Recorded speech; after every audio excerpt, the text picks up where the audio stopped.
Yes, sir. This morning, approximately 10 a.m., our civil unit at the Sheriff's Office deputies had came out to serve an eviction notice, civil notice on an individual at Crescent Point Apartments, which is just up the road. Individual had barricaded himself into a bedroom and relayed to the deputies that he had a weapon in the room with him. At that point, of course, we were familiar with the individual. He is a former deputy with the Sheriff's Office. Has been gone from us for approximately a year, maybe a little over a year. But to avoid any conflict of interest, I called SWAT, requested their assistance. So their SWAT team, negotiation unit came up and did establish a line of communication with the individual, and approximately 2 p.m.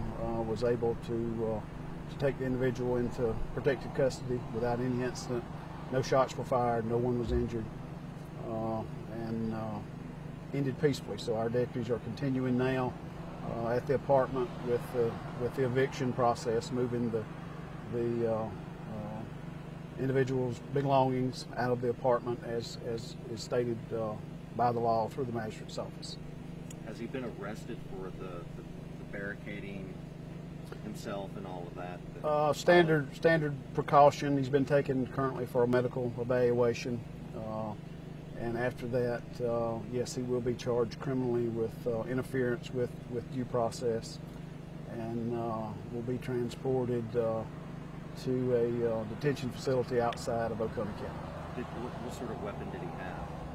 I don't know at this point, other than the weapons that he claimed that were in the room. Deputies will, as they go through, that evidence will be photographed, and we'll be taking that into custody as part of our case on the interference with the due process. But at this point, I don't know what kind of weapons were in the room. We were told that there was a pistol as well as a semi-automatic rifle in the room, but that has not been confirmed at this point. So it sounds like he did not have a weapon on his body, that he was saying that he potentially had weapons in the room that he was in. That's correct. I don't think he had a weapon on his person when he did open the door for the SLED agents that were on scene. So he's at the hospital now? He's been transported to a medical facility for an evaluation. Can you talk about how unusual it is that this is a former deputy, I guess, you had this incident with? Well, as far as being unusual, our deputies serve evictions and foreclosures on residents every day, and it potentially can be one of the most dangerous things we do when it comes to civil process. But they serve them every day. You never know.